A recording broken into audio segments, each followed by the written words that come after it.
Oi pessoal, sejam bem-vindos a mais um vídeo aqui no canal. Prazer, meu nome é Juliana e eu moro aqui no Canadá há mais ou menos um ano.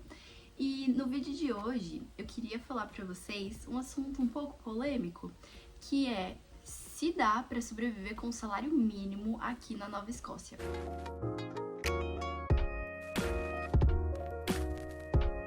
Então, pra começar, eu preciso dar um contexto pra vocês de como que funcionam os salários aqui no Canadá.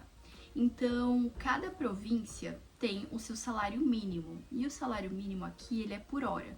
Então tem província que paga 13 dólares por hora, 14, 15, enfim. Aqui na Nova Escócia, se eu não me engano, o salário mínimo é 14 por hora. Então esse é o mínimo que você pode receber aqui. E quando você junta, né, você faz a conta, quanto que daria isso no mês? Daria mais ou menos 2.000 a 2.400 dólares. Porém, aqui existe as taxas, né, que são descontadas do seu salário, que nem tem no Brasil, né, as taxas federais, provinciais, enfim, impostos. Então, eles descontam bastante aqui na Nova Escócia, a taxa ela é bem alta, acho que é 15%, uma coisa assim, e é aquilo, né? Quanto mais você ganha, mais eles descontam.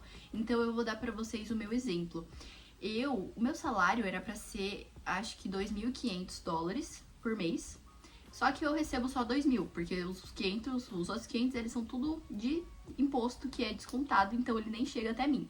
Então, vamos dizer aí que o salário mínimo aqui seria de mais ou menos 2.000 dólares.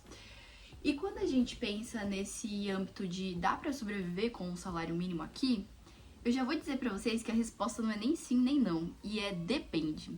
Depende de muitas coisas. Então vamos lá. Eu digo pra vocês que depende porque, por exemplo, eu sobrevivo aqui com um salário mínimo. Só que eu não sobrevivo sozinha. Eu tenho meu marido e ele também trabalha. Ele trabalha meio período, mas, por exemplo, agora nas férias ele estava trabalhando período integral, no final do ano ele também consegue trabalhar período integral. Então não é apenas uma renda, é uma renda e meia barra duas. Então, com duas pessoas, eu digo que sim, dá para sobreviver com o salário mínimo.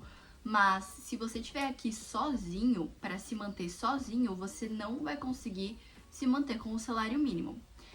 Bom, primeiro que 2.000 dólares parece muito, mas se você olha os preços do aluguel, você já vê que você vai gastar uma grande parte do seu salário no aluguel. Então, se você mora sozinho e você trabalha full time, você não vai conseguir ter dinheiro suficiente para todas as suas contas. E no outro cenário, se você é estudante, que a maioria das pessoas são, e o estudante só pode trabalhar meio período, aí então que não vai conseguir se manter mesmo.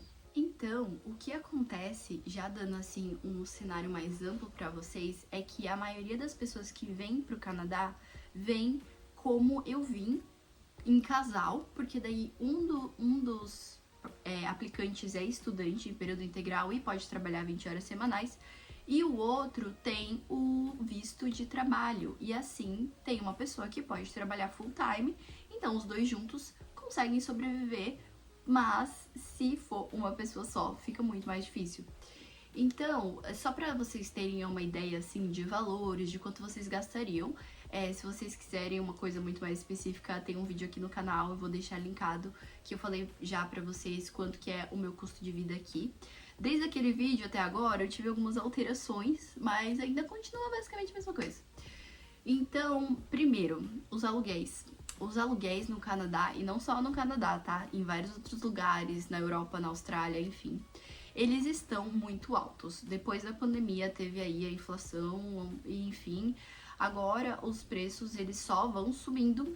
E quanto mais caro, mais dinheiro do seu salário você vai ter que investir só no seu aluguel. Então isso já é um grande empecilho. Porque aqui na Nova Escócia, você acha mais ou menos, assim, um quarto para alugar entre 1.200, 1.500, básico, numa localização ok, porque se for assim, downtown, com móveis ou coisas assim, é com certeza mais de 2.000 dólares o aluguel. Então, esse já é um ponto a ser considerado. E além disso, também tem a parte da alimentação, que aqui eu acho super cara. Eu não esperava isso do Canadá, mas por conta da inflação, agora tudo aqui é muito mais caro.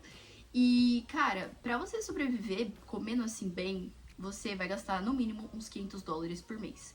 E isso uma pessoa só. Em casal, a gente gasta tipo uns $800 por mês só com alimentação. Agora, eu tô tentando dar uma economizada, tipo, me organizando mais pra fazer marmita, pra, tipo, não ter tanto desperdício nessa parte de alimentação, porque às vezes a gente compra coisa e não cozinha, e não usa, e acaba jogando fora. E aqui tudo é muito caro, então a gente não pode ficar desperdiçando. Mas, então, já soma aí, né? O aluguel e a alimentação, que já são muito grandes gastos. Então, só com o salário mínimo, você não vai conseguir pagar esses dois. Esses dois juntos já dá mais do que o salário mínimo, não é mesmo?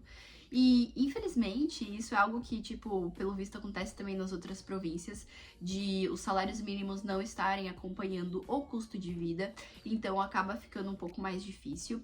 E, além desses dois gastos, temos também o quê? Temos internet. A internet aqui eu acho ela bem cara, porque ela não é boa. Ela não é tão boa quanto a que eu tinha no Brasil, e ela é bem mais cara. Então temos ainda a internet, tem que pagar a eletricidade, que não é incluso em nenhum aluguel. O máximo que é incluso nos aluguéis é a água e o aquecimento, mas a eletricidade ela é à parte. A eletricidade em si, eu não acho ela muito cara, mas, por exemplo, para uma pessoa que, sei lá, mora numa casa e tem que pagar a eletricidade do aquecedor, por exemplo, no inverno fica muito caro mesmo. Eu já experienciei isso quando eu morava numa casa, antes de mudar para esse apartamento, e era tipo assim, para 2 meses veio $1.200 a conta de luz porque a gente usava o aquecedor. Então, pode ser um pouco expensive. E além disso, né, se você for estudante, você vai ter gastos com college, e você também quer sair, você quer passear, você quer conhecer a cidade, você quer sair com seus amigos. Então, são vários gastos que quando você junta tudo, a conta, ela não bate. Então, o meu intuito com esse vídeo é mostrar pra vocês que as coisas aqui, quando você, né, tá pesquisando, quando você quer se mudar para um país novo, você tem que fazer as contas muito certinho. Porque se você vier achando que, nossa, eu vou estudar e eu vou trabalhar e eu vou conseguir me manter com isso, você tá se enganando, porque você não vai. E eu tô aqui só pra te alertar, pra você vir com mais dinheiro, pra você se programar melhor, pra você ter um plano mais bem estabelecido de o que fazer, como que você vai sobreviver, o que você vai ter que ajustar na sua vida, sabe? Pra encaixar com esse novo estilo de vida.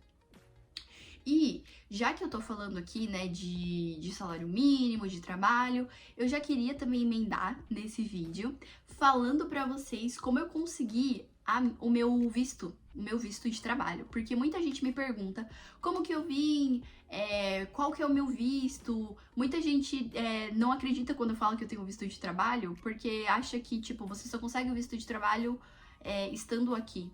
Mas isso não é verdade. Então eu vou falar pra vocês o que eu tenho conhecimento, tá? Lembrando que eu não sou agente consular, eu não sei nada de programas e coisas do Canadá, de visto. Gente, eu tô falando aqui o que eu vi, o que eu sei, o que me falaram, porque, né, eu tava nesse processo aí de ser aplicante de visto. Então, é aquilo que eu falei. A maioria das pessoas vem do mesmo jeito que eu vim, em casal, com uma pessoa estudando e a outra pega o visto de trabalho. E isso é algo que tá lá no negócio do Canadá. Eu não sei se é para qualquer província, eu já digo aqui, deixo claro, porque assim, aqui onde eu tô, em Halifax, Nova Escócia, fica em uma das províncias do Atlântico. E as províncias do Atlântico, elas têm menos gente, elas estão, tipo, em desenvolvimento. Então, o governo fez vários programas para trazer mais gente, mais imigrante para cá. Então, talvez esse plano que eu tô falando pra vocês de vir um estudante e um com visto de trabalho, eles só permitam pra quem estiver vindo pra essas províncias e pras províncias e cidades maiores. Talvez o requisito seja outro, eles não liberem esse tipo de visto. Mas a maioria dos brasileiros que eu conheço e outros imigrantes também que vieram assim, um estudando e outro trabalhando. E o que tem lá, né, quando você aplica pro visto, é o seguinte, você vai aplicar com o aplicante principal sendo o estudante. Então, meu marido, ele foi aceito no college, ele pegou a documentação e a gente entrou com o visto de estudante para ele, pedindo, falando, olha, eu fui aceito no college, preciso ir para estudar. E eu fui como acompanhante. Tipo assim, tem lá uma parte que você pode adicionar membros da família. Então você põe seu esposo, seus filhos, enfim. E aí você fala, olha, meu curso vai ser de 2 anos e eu vou pra lá estudar. Mas eu sou casado, então a minha esposa também precisa ir comigo. Então, o governo, quando ele vê isso, ele dá o visto de estudante pro estudante e ele fala, tá bom, então o seu acompanhante tem esse visto de trabalho para ir trabalhar durante o tempo que você estuda. Então, meu visto de trabalho tem a mesma duração do curso do meu marido, e se ele parar de estudar, eu perco o meu visto, porque um é dependente do outro, entendeu? Então, esse é o jeito, assim, mais fácil, diria, e é o que mais dá certo para que você consiga realmente ter dinheiro suficiente, consiga se manter aqui no país, sobreviver estando em casal, porque daí você não tem que trazer tanta reserva de dinheiro do Brasil. Lembrando que esse, digamos, combo, né, de visto de estudante com o visto de trabalho, ele só vale para estudantes em período integral que estejam fazendo um curso superior, sendo ele college, university, um master's, PhD, alguma coisa assim. Se você vier para ser estudante de inglês, né, ou estudante de outra língua mesmo, esse visto, ele não existe. Então, tipo, se você vier para ser estudante de inglês e você quiser trazer o seu cônjuge, ele não vai ter direito a nenhum visto. Ele vai ser apenas visto de turista mesmo, porque ele vai estar te acompanhando, mas isso não dá direito a ele trabalhar. E lembrando, gente, que às vezes as pessoas me perguntam, né, tipo, dá pra trabalhar aí sem o visto ou alguma coisa assim? Eu já te adianto que, sei lá, deve ter, mas é muito, muito raro. Porque quando você vai aplicar para os empregos, antes de, tipo, você fazer a entrevista, eles já te perguntam, você tem visto? Seu visto tá válido? Eles têm que, porque, cara, principalmente se você quer uma job offer, se você quer imigrar para o país, você tem que entrar numa empresa grande que vai te pedir todos esses documentos e você tem que apresentar eles validados para que você não tenha nenhum problema, né? E também para que eles consigam te auxiliar caso você queira ficar no país, eles consigam te dar job offer. Então, façam tudo certinho, vejam aí qual é o melhor plano para vocês, qual que é o melhor visto para vocês tirarem, porque isso conta muito. E, cara, muita coisa aqui pra você fazer, você tem que estar com o seu visto tudo certinho. Então, se você tiver um visto de estudante e você quiser arranjar um emprego full time, os caras vão falar, não, eu não posso te contratar full time. Porque o governo não deixa, entendeu? Então, os caras também, eles vão te pausar. Se você não tiver o visto de trabalho, então, olha, eu não posso te contratar. Então, aqui é um pouco mais restrito isso do que, sei lá, seria nos Estados Unidos? Não sei. Mas talvez você ache, né, um emprego assim, que é tipo, meio que por baixo dos panos, que eles não vão te pedir nenhuma documentação, mas, cara, eu não indico. Né, melhor manter as coisas na lei, tudo certinho. E ainda sobre, falando de visto de trabalho, né, que nem eu apliquei pro processo, o nosso visto ele foi aprovado ao mesmo tempo, então meu marido ganhou dele de estudante, eu ganhei o meu de trabalho. Então, eu já vim do Brasil com o meu visto de trabalho, tudo certo. Quando você chega na imigração, que você pega o papel físico mesmo do seu visto, do seu permit, que eu já falei aqui pra vocês, dessa parte de documentação. E outro jeito que tem de você ter um visto de trabalho seria o quê? Você tendo uma oferta de emprego. Então, se você tá no Brasil e, sei lá, você trabalha numa área que é muito requisitada aqui, você conseguiu entrar em contato com alguma empresa direto e eles te dão, tipo assim, essa oportunidade de trabalho, eles te convidam para vir trabalhar, aí você vai ter uma job offer para poder aplicar para um processo e conseguir vir. Normalmente o pessoal que faz assim já vem até com a residência permanente, já nem vem mais com o visto de trabalho, já vem como residente permanente porque já conseguiu fazer o processo de imigração do Brasil. Mas tem esse ponto, né, de você conseguir também ter essa proposta de emprego ainda estando no Brasil e já ir com o visto de trabalho. E eu acho que também é possível, né, caso você seja estudante aqui, aí você acha um emprego que eles vão poder te dar uma job offer e depois você terminar, né, o seu período de estudos, você pede para trocar o seu visto pelo work permit, no caso, porque daí você já vai ter uma empresa em contato, você já vai estar trabalhando e daí você consegue pedir a extensão / trocar o seu visto para um visto de trabalho.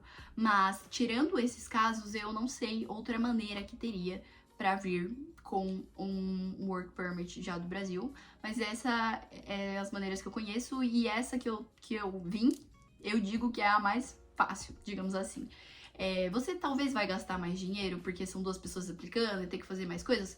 Talvez, mas eu acho que isso, por exemplo, vai ser mais fácil do que você ter que gastar muito mais dinheiro sozinho, sabe? De tipo, você ter que ficar aplicando pra várias coisas pra conseguir se manter aqui e até conseguir arranjar um emprego, sabe?